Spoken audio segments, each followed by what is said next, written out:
All right. Anyway, sorry. Hype of the show. Hype of the show is Watch Dogs 2.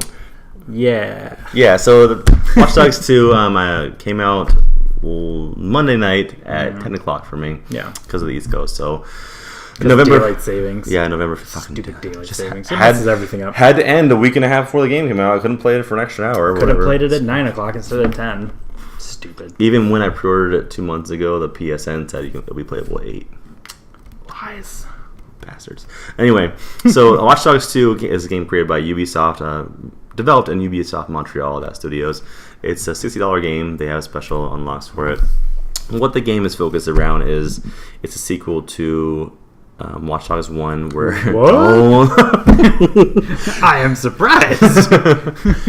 So what it is in that world is pretty much like the world we have nowadays, but instead of having our different operating systems for our computers or our phones or our TVs, it actually has just one operating system called CTOS that covers all pretty much electronics for the city.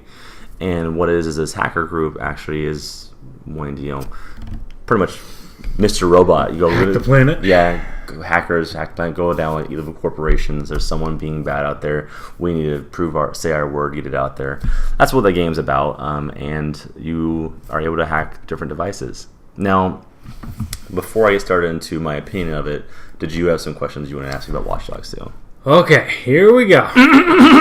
As we know, if you've been following along on TarynTheHype shows, I am definitely not on the hype train for this one. Yeah. I don't know what it is or why I'm not that excited about it. It has not gotten me excited really at all. Like, it looks cool, it looks fun, sure, but I have not looked into buying it, haven't looked into renting it. Haven't watched videos on it? Haven't watched videos of it. Yeah. I barely read reviews on it. Yeah. So, as someone who's very excited about playing the original Watch Dogs because of the gameplay of being able to go through your city a la Grand Theft Auto and be able to interact with things on, a systems level to get around and navigate and also defend yourself or attack bad guys. How does it compare from 1 to 2? Like, what kind of a jump is it? Is it more of the same type of gameplay just in a new city? Did they improve stuff? Is there stuff that's missing or not there that they refined? So I think that's a big question. I know, but yeah, there's a lot to cover in that question. So I definitely think this is a jump in the right direction. Okay. I think that they made huge improvements. I'm gonna try to slow down my talking so I can emphasize my points. I think that with Watch Dogs 2 so far, they've made huge improvements. They've definitely taken things that, as for fans, they wanted to do what fans are asking for, and they've been doing a lot better with that. Where fans didn't like Watch Dogs 1 because they didn't like the character, Aiden Pierce. He wasn't a believable character. Fans didn't like Watch Dogs 1 because the story was kind of repetitive and very boring. It's bland. I mean, he had one mission. It was to get revenge. Yeah. And you have a 20-hour game of content where it's to get revenge. So, I mean, they kind of had to wing it a little bit. The first game was also in Chicago. So it was a very dark, gloomy city. Wanted to have a lot of tall buildings, so you felt like you're in the city environment. But also have marshlands and wetlands out there too. Now, with Watch Dogs 2, I feel like it's. I heard a comparison that was very agreeable. That this is kind of the jump with Ubisoft from Assassin's Creed 1 to Assassin's Creed 2. That's what it feels like. Yeah. There's a lot more different aspects when it comes to movement, when it comes to the environment you're in, when it comes to mechanics that you have to play with and use, and how those mechanics interact with the environment. So it's still the same game, but it's just done a little bit differently to make it better. Now, that was that person's opinion. I agree to an extent. I think that I'll go over those one at a time if this helps answer your question. Okay. With the characters, they're definitely very likable. Okay. They have you play as Marcus. Whatever his last name is. Mark. You play as Mark. It's Step your game up. It's Marcus still like PSP. very classic, cheesy, last name. But you play as a character named Marcus, and he's in San Francisco. I'll tell you one thing for San Francisco. I've been there about 3 times myself. Yeah. They nailed San Francisco down. Now, when it comes to actual geographic location, it's maybe 40-50% of actual location. Well, it's got to be all compressed down. Right. You have Oakland as well. You have other different places you can go to, but it's very compressed. I was actually a little depressed with how big the map is. I was hoping it'd be a little bit bigger. But with the feel of San Francisco, they've nailed it like 90%. Okay. The only reason it's 10% missing is because there's not enough homeless people in it. And maybe, the weather doesn't change. It doesn't change enough for me in the game. But okay. They've definitely nailed the feel of San Francisco. The buildings look great. The graphics look great. So that's on par. Definitely a better choice than Chicago was because there's more life to it. Now, with the group of characters that you meet with Marcus, you meet the hacker group. You guys call yourselves DeadSec, which is Is that a callback to the first game? Wasn't Aiden Pearson DeadSec? He was becoming a part of DeadSec, but they were trying to recruit him, and he was he was fighting against them. Okay. Because he had his own plans. He didn't want to be a part of anybody. Gotcha. So he was trying to be a loner. So this time around, Marcus wants to be part of DeadSec, or he is part of DeadSec? So the very first mission is like your initiation into DeadSec. So you become part of DeadSec right in the very beginning. Got it. The only thing with this story is that with the way they interact and the way they transition is it's very uplifting. So it's not like serious like Grand Theft Auto, but it's not very light like Saints Row. Okay. But it's not just here for a joke. Yeah. Like in cutscenes, they'll make small cracks or small one-liners, or they'll be very silly. You have your serious guy, you have your loner guy who doesn't talk to anybody like Mr. Robot. You have your charismatic girl, you have your very technological savvy electronic guy, and they all feed off each other very well. The dialogue's fun. They make little montages of the background music in between cutscenes.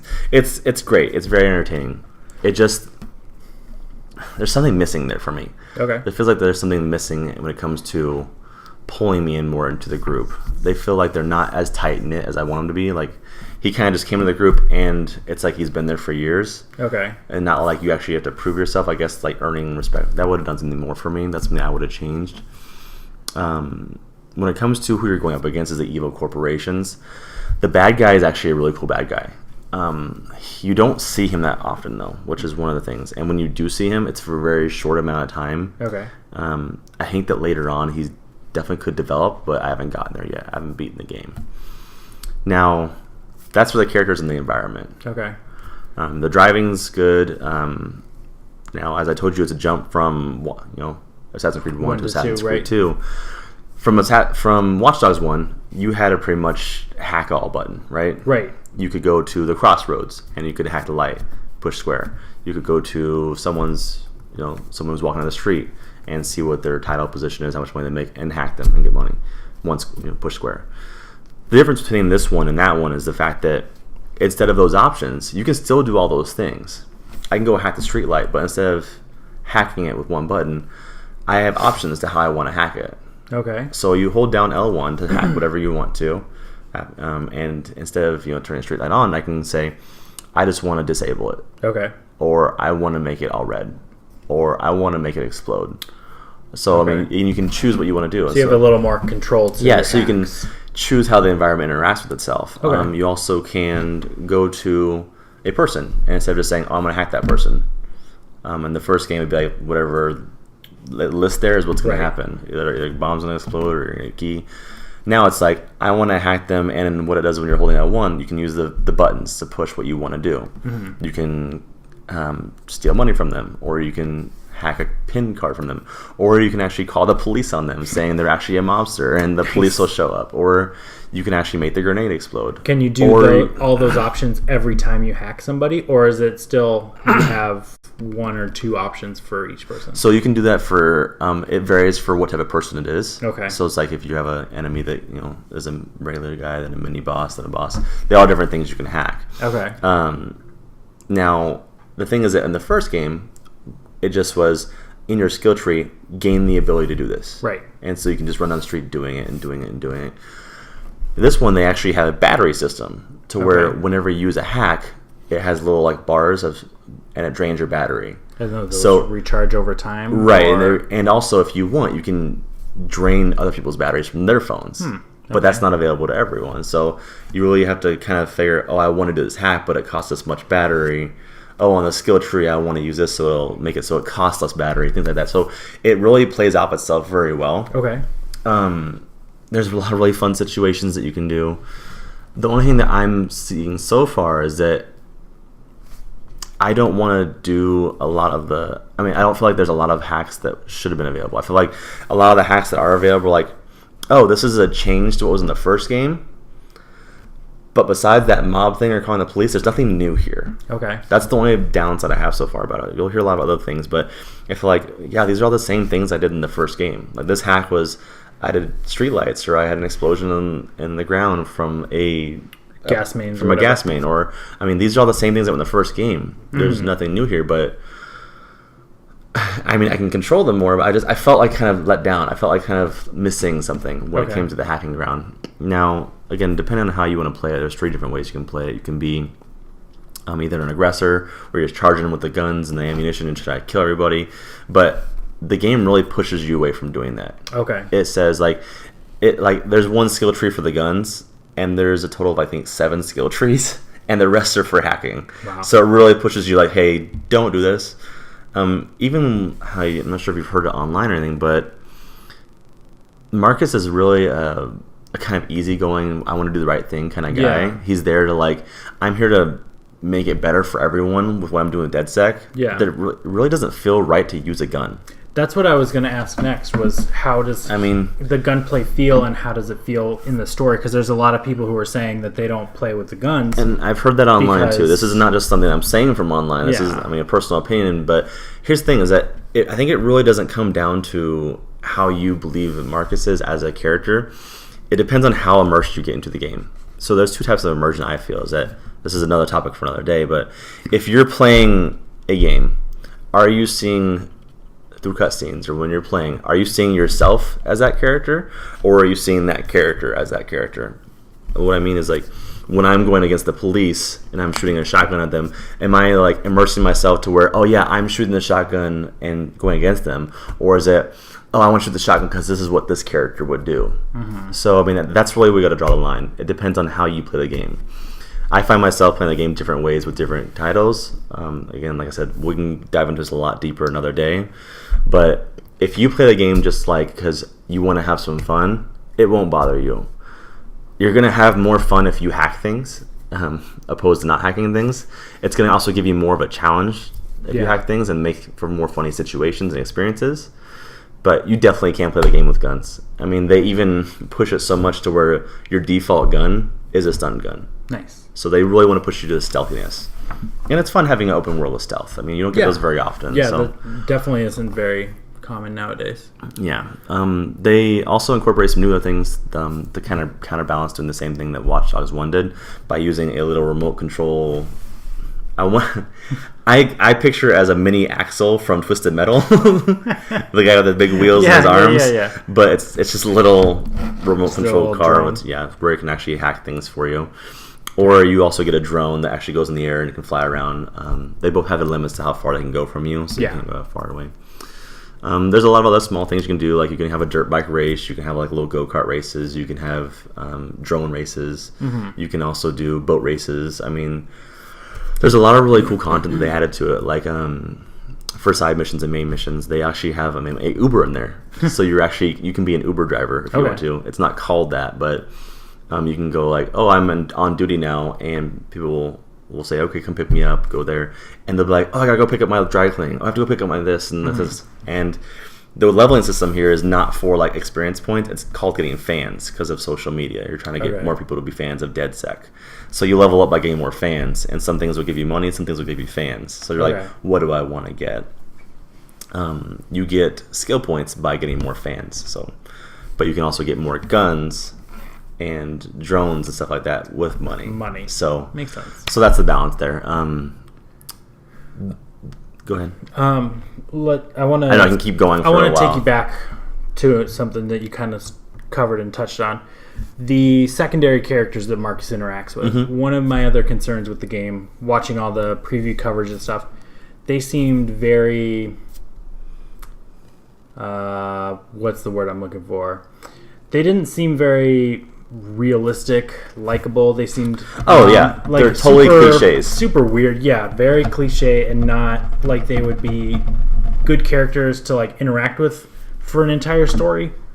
They just seemed really awkward, and there's a word I'm looking for and I can't think of it now. Yeah, so I mean, they're I was worried about that too. They seem like characters I can just blow them off. I can just play the story on mute and not miss a thing with this. But I mean, there's a few moments, I'm not going to spoil anything in here, but there's a part in the story where they actually kind of break apart for like, oh, we've lost, we can't do this, they've found out, or they've whatever it is, and you're like, Marcus is the one who wants to rally the team back together. And so I mean, that kind of brings you back into it. Again, like, they are definitely tropes. So like with like, oh, he's the guy who doesn't want to talk to anybody or doesn't, socially awkward. He's the guy who's flamboyant but kind of very clumsy. But yeah, I mean, they talk so well with Marcus, and since you're playing as Marcus, if you're that type of player, you'll actually get along with them just fine. They don't interfere with you at all, so it's not like they come into, oh, well, you have to do this mission with this person, so they don't get in your way at all. They're definitely avoidable if you want to, but the cutscenes are fun to watch, and it's kind of fun to listen to. Okay. I'm worried about for some people out there who just want to play the game. You can definitely just ignore the cutscenes because they actually have a lot of technical talk in there. I'm surprised about how actually legitimate like hacker talk they have. Mm-hmm. But it's still, they make jokes here and there. Like, I was just driving to a mission before he came over, and there's a conversation between one of them, who's a more comical guy, and then Marcus, the main character, and it was just a debate about who would win in a fight, aliens versus predators. It was a very funny topic to go over, and it was literally like a 5-minute conversation. Yeah. So I'm glad they filled it with that, making it feel more lifelike. I don't know, like, I think that you could. It's kind of both ways. I wasn't really worried about them starting the game. I started liking them more and more each mission. Okay. But I think that you can definitely skip by them and not miss anything. Okay. With the missions, though, here's the cool thing: is that it kind of pops up to where there's side missions and main missions, and instead of actually, Assassin's Creed or other games by Ubisoft, they have, all right, start a mission. Mm-hmm. This is gonna take a while. There's gonna be like an 8-step process. Do this, then do this, which could take a while. Do this, it could take a while. They did that exact thing where here's a side mission or main mission. You can choose which one you want to do in what order. But each time you do a mission, it's usually about 8 steps. But in between each step, you can go back and do whatever you want to do.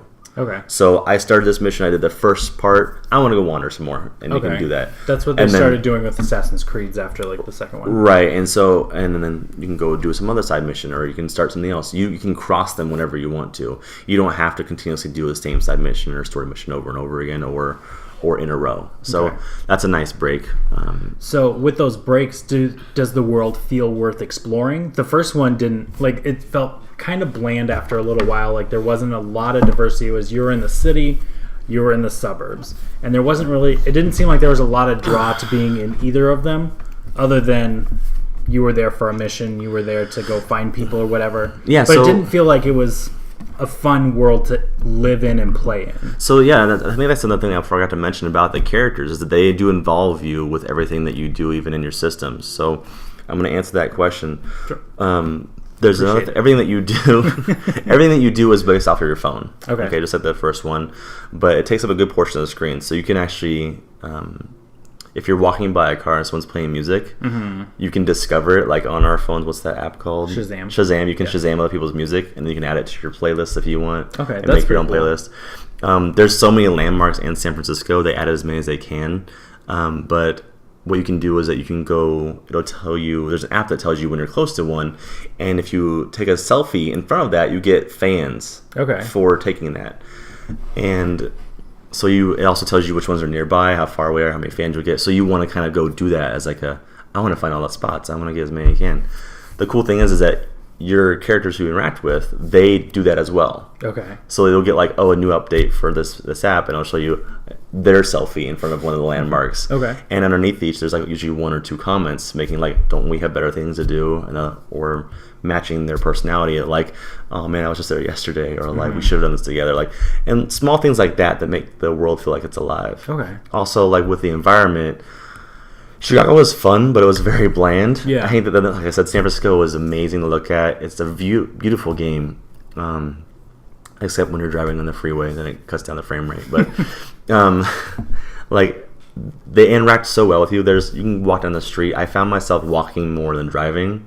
Usually I start the game driving a lot, but I'll find myself walking, and I found 2 guys one was proposing to the other, right? Okay. And then I found this online. There was a scene where a guy proposed to another guy, and the guy tried to do a selfie in front of it, and one of the guys posed for it. He tried to do a photo bomb. Nice. And then the guy who's proposing got all pissed off and slapped the other guy. Yeah. And then they started getting into a fight, and it was just like, it's very interactive. Okay. You'll find at some bars, there's people outside doing advertising, and they're dressed up different ways. Or you'll find people who are fishing, or Marcus can interact with like different emotes. And one's like positive, one's dancing, like one's talking back, and either like that changes how the people interact with you too. Okay, I was gonna ask that next. All right? So it seems like exploring the city is worth it this time around. Yeah, definitely. Finding the different locations, and how does Marcus interacting with the city and the missions that he's going on, the things that he's doing in the storyline, does that affect how the city views him? Do they think he's a savior? Do they think he's a menace? I mean, so yeah, with this, it's not like Infamous and not like the first one. And the first one, they had a morality meter, and they completely removed that. Okay. So there's no morality meter at all. The only thing that's down about that is it also kind of felt like they adjusted it with like the cops, with the wanted levels and things like that. what do you mean?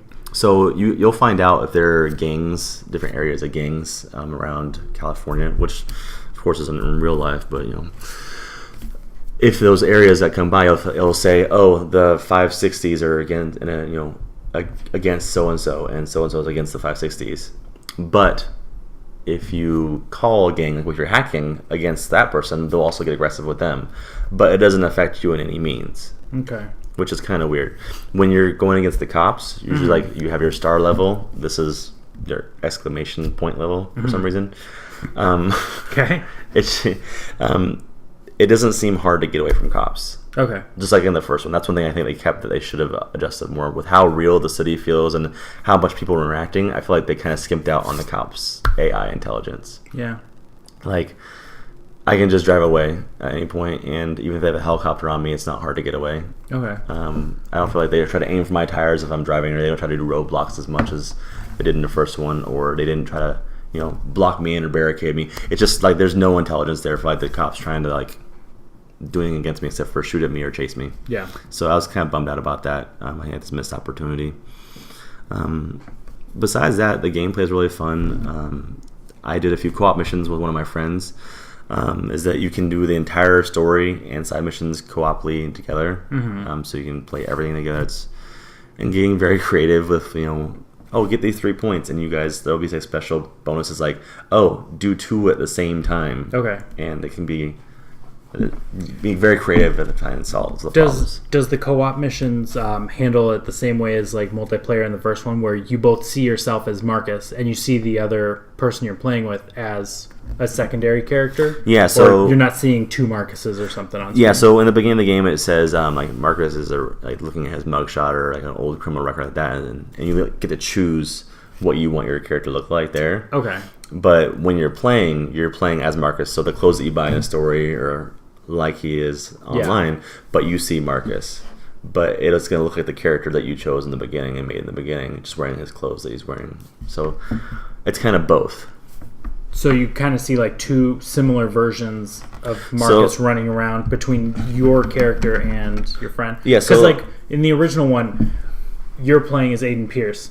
I come join your game. I look like some other civilian character, right, while you're Aiden Pierce. But on my screen, I see it reversed, where I'm still Aiden, you're the civilian. Exactly. So it's still like that. Okay. You both still play as Marcus on your game, but when you see the other person, it's going to look like the avatar that they chose in the beginning, but dressed as their Marcus. Okay. I gotcha. So makes sense. Yeah. So I mean, the only thing you really notice is the face, but you don't really see the face that often. There's actually a lot more multiplayer modes now. Okay. There's I haven't done them all because some of the internet's actually down right now. But there's still a seamless hacking. There's working co-op. There's doing missions together. There's actually like a blitz one where it's PvP but also PvE. I think there's 4 different game types on total. So definitely a lot more options for playing multiplayer. Okay. And it's all seamless, so you don't really notice like when someone's dropping in your game or not, which is even more of an aspect of things. Yeah, but, and that was a fun part of the first one too. Yeah. How is the character customization? You said that you can get money and be able to buy new clothes and stuff. Is it fairly... Does it have like a good range of looks for Marcus? Is it all kind of tailored to the same look? I mean, the first one, obviously, you were Aiden, and you could choose a different color for your trench coat, but you always looked the same. Yeah, you always had a trench coat, and you always had a hat and mask. So this one's kind of different. You can completely customize your outfit. You can choose your shoes, your pants, your shirt, your glasses, your hat, and also your bag. Okay. Because he has his laptop with him at all times. And there's a bunch of different customizations you can do there. I think there's 9 different stores, as well as there's additional premium content that you can get from PlayStation.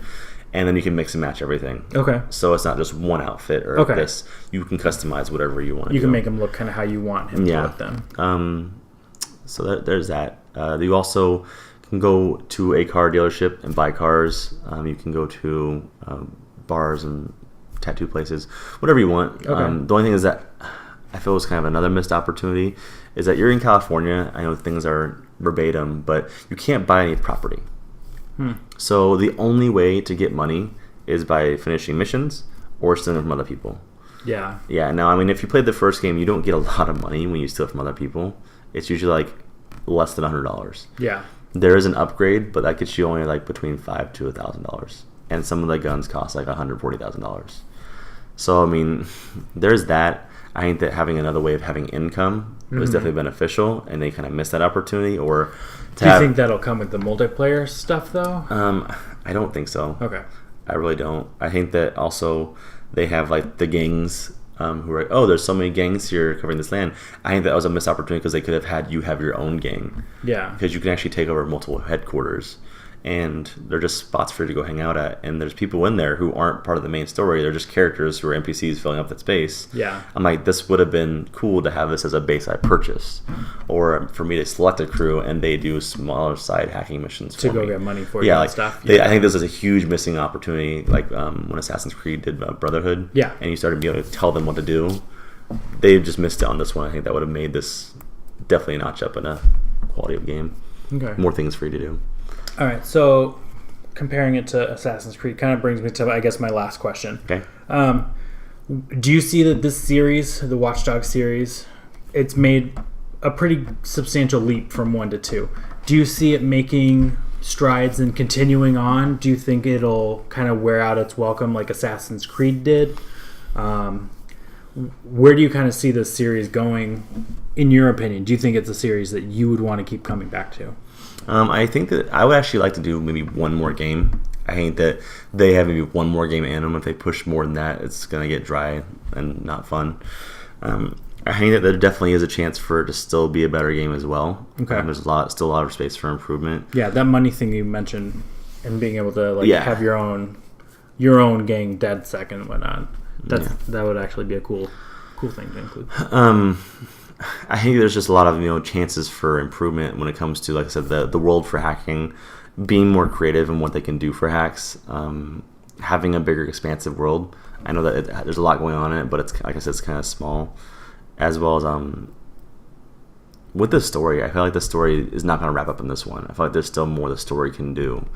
I mean, it's a better story. Don't get me wrong, it's definitely better than the first one, but still not the best or amazing story. Okay.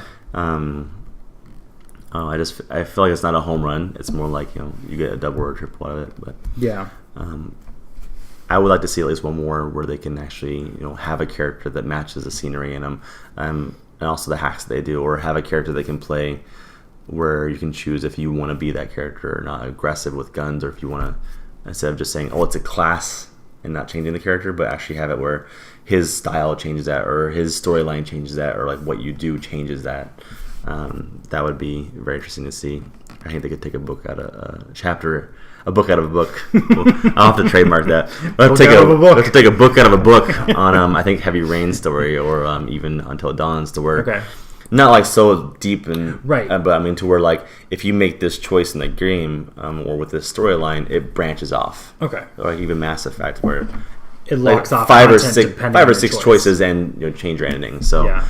I think that would be a big chance for them to make a game that's catered to that person's style of gameplay, what type of hacking they want to do, and how their character acts. So does Marcus seem like the kind of character that they could base the series around now? Is he a likable enough antagonist, like a Nathan Drake, or is he gonna be replaced like they do the assassins? I know a lot of people are liking Marcus. He's a lot of fun and funny, but he's forgettable to me. I think he's gonna get replaced. The reason I say that is because they're DedSec. They're this big organization, which is really just like a handful of people, but they all seem like they're kids. They're all very juvenile. They're all very childish. The way they hack is like middle fingers and Grim Reapers, very cheesy old graphics. It's and the way they talk is very early 20s. That's why.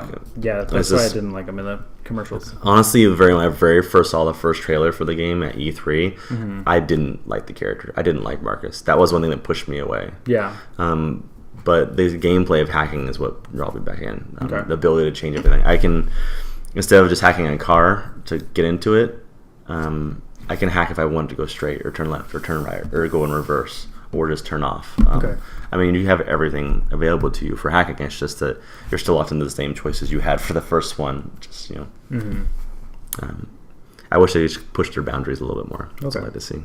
And looking at the trophies ahead too, I don't know how the story ends or what's going to happen, but some of the last trophies to the story look the same as the last trophies to the first game. So I'm like, did you guys just repeat yourselves? So I'm waiting to find out. But so you've had the game since Monday. So I've had the game literally 24 hours right now. Yep, I've been playing the game for about 25 hours. Yeah. No, I haven't played it 25 hours. It's been released for 25 hours, literally where we're at right now in time.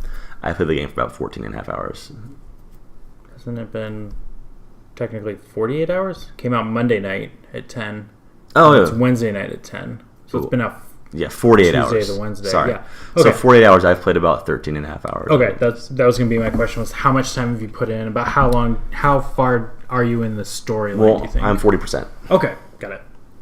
On the Uplay account, it tells you your stats and how far you are. So that told me I was 40% into the game for story. Cool. Second time through the story, I'm assuming, right? Because you've had it since Monday. Well, I mean, gotta make sure you have every trophy. That's how you are. Actually, nobody can get the platinum right now because of the outage. Because of the multiplayer? Yeah. Nice. So there's impossible to get the platinum. Whoops. But I really enjoy it. I definitely recommend it. I mean, if you didn't play the first one, you'll be fine playing this one. Yeah. You don't need to play the first one. If you did play the first one, will you like this one more, less? I guess it depends on if you like the first one. But yeah, so I mean, I was one of those people who enjoyed the first one. Yeah, I thought it was enjoyable. And you'll definitely enjoy this one too.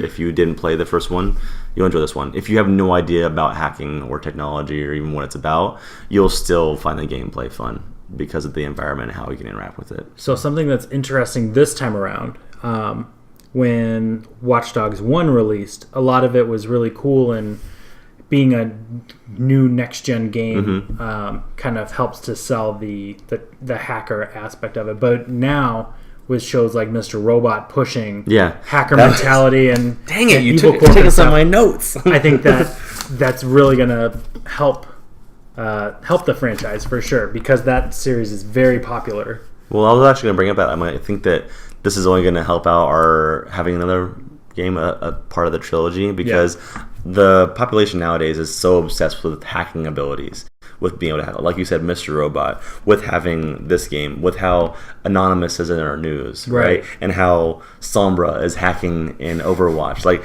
and how I'm going to date myself a little bit here, how The Matrix started off with him being a hacker and going into this world, how in Live Free and Die Hard, Justin Long was a hacker because he's the only one who could stop it because he was a hacker. So, I mean, more and more people are falling in love with the hacker reality. You can go onto websites now about how to learn how to do things, training websites, and they have online classes for hacking. Like Hugh Jackman was a hacker in Swordfish. Oh, not really.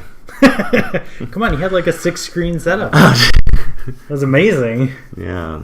Made me appreciate multi-monitors. All I saw was blonde, brunette, redhead. So, but I mean, definitely a good game. The only concern I have with people who are new to this or want to pick it up, and you're kind of an unhyped person, not as an experienced player, there's a lot of controls.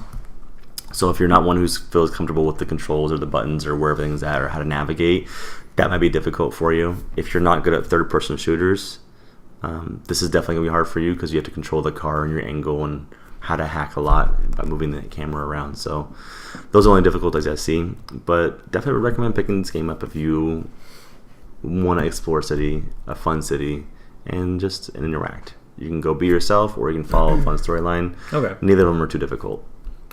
Well, after this discussion, it's made me want to play it more. I don't know that I'll necessarily go run out and buy it, but No, I'll let you borrow I it. am curious and looking forward to actually kind of playing around in it a little bit.